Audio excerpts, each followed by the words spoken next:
I am on this side of the dais.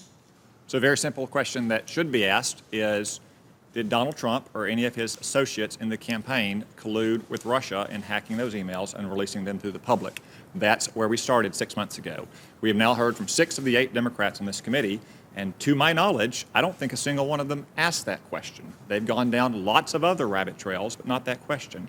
Maybe that is because Jim Comey said last week, as he said to Donald Trump, that on 3 times he assured him he was not under investigation. Maybe it's because multiple Democrats on this committee have stated they have seen no evidence thus far after 6 months of our investigation and 10 months or 11 months of an FBI investigation of any such collusion. I would just suggest, what do we think happened at the Mayflower? Mr. Sessions, are you familiar with what spies called tradecraft? A little bit. That involves things like covert communications and dead drops and brush passes, right? That is part of it.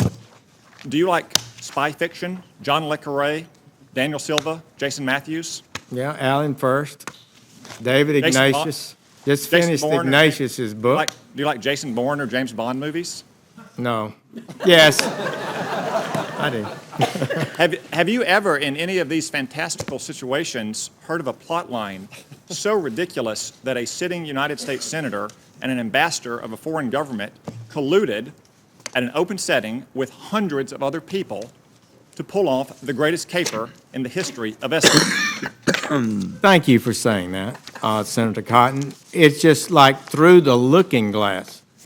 I mean, what is this? I explained how, in good faith, I said I had not met with Russians because they were suggesting I, as a surrogate, had been meeting continuously with Russians. I said I didn't meet with them. And now the next thing you know, I'm accused of some reception, plotting some sort of influence campaign for the American election. It's just beyond my capability to understand, and I really appreciate, Mr. Chairman, the opportunity at least to be able to say publicly, I didn't participate in that and know nothing about it. And I gather that's one reason why you want to testify today in public. Last week, Mr. Comey, in characteristic, dramatic, and theatrical fashion, alluded ominously to what you called innuendo, that there was some kind of classified intelligence that suggested you might have colluded with Russia or that you might have otherwise acted improperly. You've addressed those allegations here today. Do you understand why he made that allusion? Actually, I do not. Nobody's provided me any information. Thank you. My time is limited. I have a lot of questions. Mr. Blunt asked you if you had spoken in response to Mr. Comey's statement to you after his private meeting with the President on February 14th or February 15th. You said that you did respond to Mr. Comey. Mr. Comey's testimony said that you did not. Do you know why Mr. Comey would have said that you did not respond to him on that conversation with you on February 14th or 15th? I do not. It was a little conversation, not very long. But there was a conversation, and I did respond to him, perhaps not to everything he asked, but I did respond to him, I think in an appropriate way. Do you know why Mr. Comey mistrusted President Trump from their first meeting on January 6th? He stated last week that he did, but didn't state anything from that meeting that caused him to have such mistrust, to believe it. I'm not able to speculate on that. Let's turn to the potential crimes that we know have happened. Leaks of certain information. Here's a short list of what I have. The contents of alleged transcripts of alleged conversations between Mr. Flynn and Mr. Kislyak. The contents of President Trump's phone calls with Australian and Mexican leaders. The content of Mr. Trump's meetings with the Russian foreign minister and the ambassador. The leak of the Manchester bombing suspect's identity and crime scene photos.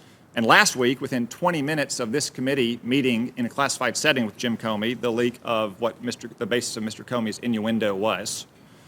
Are these leaks serious threats to our national security, and is the Department of Justice taking them with the appropriate degree of seriousness in investigating and ultimately going to prosecute them to the fullest extent of the law? Thank you, Senator Cotton.